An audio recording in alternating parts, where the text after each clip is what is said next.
Hello everyone, আসসালামু আলাইকুম। আমি হেভেন লাইফস্টাইল থেকে হেভেন আরেকটি নিউ ভিডিও দেখার জন্য আপনাদেরকে আমন্ত্রণ জানাচ্ছি। আশা করছি আল্লাহর রহমতে আপনারা ভালো আছেন, আমরাও আলহামদুলিল্লাহ অনেক ভালো আছি।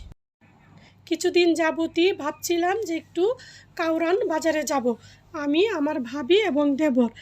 তাই সেই কথা মতোই সকাল 6টায় ঘুম থেকে উঠে রেডি হয়ে চলে গেলাম কাউরান বাজারে।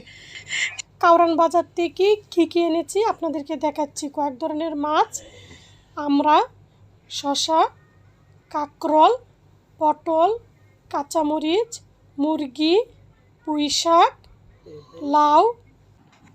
আমার আপুরা নিশ্চয়ই বুঝতে পারছেন আমার বয়সটি শুনে, আমার গলার অবস্থা খুবই খারাপ, প্রচণ্ড ঠান্ডা এবং জ্বর।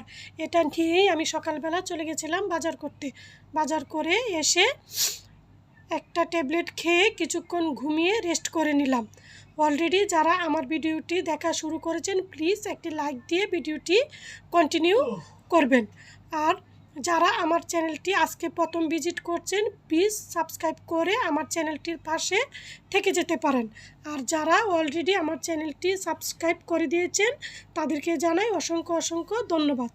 আমার চ্যানেলটি সাবস্ক্রাইব করে পাশে থাকা বেল বাটনটি চাপ দিয়ে অন করে দিবেন।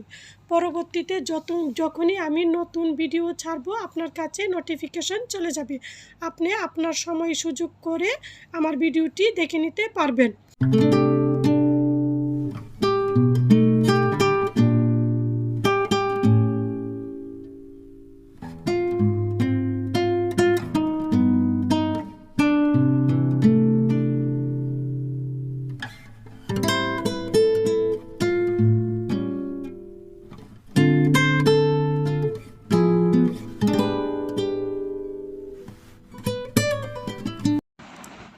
চুলাটা অন করে আমি নতুন কড়াইটাতে রান্না বসিয়ে দিলাম। আমি তেল ঢেলে এটার মধ্যে দিয়ে দিলাম আদা রসুন বাটা এবং এখন দিচ্ছি পেঁয়াজ কুচি। পেঁয়াজ কুচিটা দিয়ে আমি ভালোভাবে নেড়ে চেড়ে নেব।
পেঁয়াজটা ভাজার পর আমি চিংড়িগুলা দিয়ে দিলাম। এখন চিংড়িগুলা কিছুক্ষণ তেলের মধ্যে ভাজা করব। আর পাশের চুলায় আমি তেল দিয়ে পেঁয়াজ দিয়ে নেড়ে এটার মধ্যে অল্প অল্প করে সব ধরনের মশলা দিয়ে দিচ্ছি। মশলাটা আমি ভালো করে নাড়াচাড়া করে কষিয়ে নেব। এখন আমি চিংড়ি মাছের মধ্যে মরিচের গুঁড়া, হলুদের গুঁড়া, জিরা গুঁড়া, ধনিয়া গুঁড়া এবং সামান্য গরুর মাংসের মশলা দিয়ে সামান্য একটি পানি দিয়ে ভালোভাবে কষিয়ে ঝোল দিয়ে দিব। আর পাশের চুলায় আমি পটল এবং আলু সামান্য একটু হলুদ দিয়ে হালকা করে প্যানে ভেজে রেখেছিলাম। এখন আমি ভেজে রাখা সবজিগুলা কড়াইয়ের মধ্যে ঢেলে দিয়ে অল্প পরিমাণ পানি দিয়ে কিছুক্ষণ ঢেকে রাখবো। আর আমি চিংড়ি মাছের মধ্যে এখন পানি দিয়ে কিছুক্ষণ জন্য রান্না করব।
এখন আমি পটলের তরকারিটাতে ভেজে রাখা মাছগুলো দিয়ে দিচ্ছি এবং চিংড়ি মাছের মধ্যে কয়েকটা কাঁচামরিচ দিয়ে দিচ্ছি।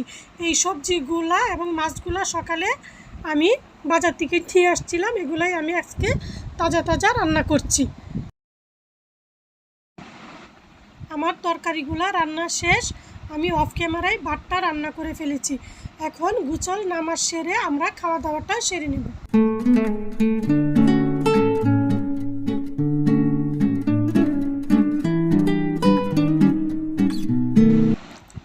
রান্না করার পর আমি চুলাটা আর ক্লিন করতে পারিনি। খাওয়া দাওয়া সেরে কিছুক্ষণ রেস্ট নিয়ে এখন চলে আসলাম রান্নাঘরটা ক্লিন করতে। দেখেন আমার চুলাটার কি অবস্থা। এখন আমি চুলাটা এবং চুলার সাইডগুলো সুন্দরভাবে ধুয়ে মুছে পরিষ্কার করে নিচ্ছি। সকালে ঘুম থেকে উঠে কারণ বাজারে যাওয়া, সেখান থেকে এক জায়গা থেকে মাছ, আরেক জায়গা থেকে মুরগি, সবজি কিনে আসার অভিজ্ঞতাটা আমার খুবই ভালো ছিল। বেশখানি জায়গা হাঁটতে হয়েছে, কিন্তু তারপরও আমার খুবই ভালো লেগেছে।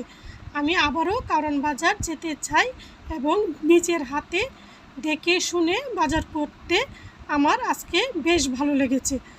এবং যারা আমার ভিডিওটি লাইক দিয়ে শুরু থেকে শেষ পর্যন্ত দেখছেন তাদেরকে জানাই অসংখ্য অসংখ্য ধন্যবাদ। আপনাদের একটি লাইক আমাকে আরও নতুন আপু ভাইয়াদের কাছে আমার ভিডিওটি পৌঁছে দিতে পারে। আমার চুলা পরিষ্কার করা শেষ, নিচে অনেক পরিমাণ ময়লা হয়েছিল। এখন আমি ঝাড়ু দিয়ে সবগুলা ময়লা পরিষ্কার করে ফেলে দেব।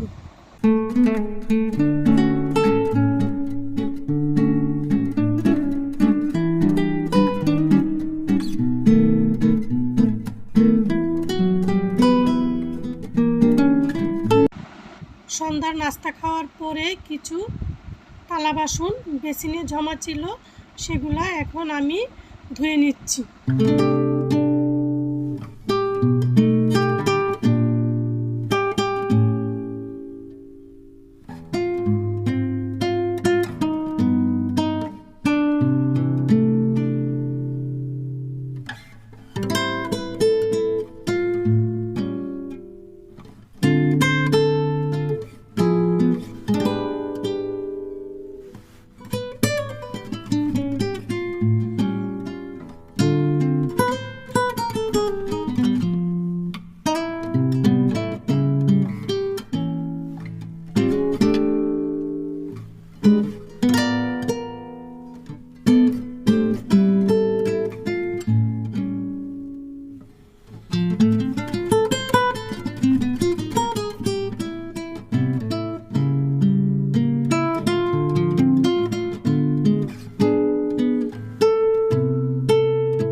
আমি রান্নাঘরটা পরিষ্কার করে সব কিছু জায়গা মতো গুছিয়ে রেখে আপনাদেরকে দেখিয়ে দিলাম আমি কিভাবে রান্নাঘরটা আবার সুন্দর করে সাজিয়ে নিয়েছি।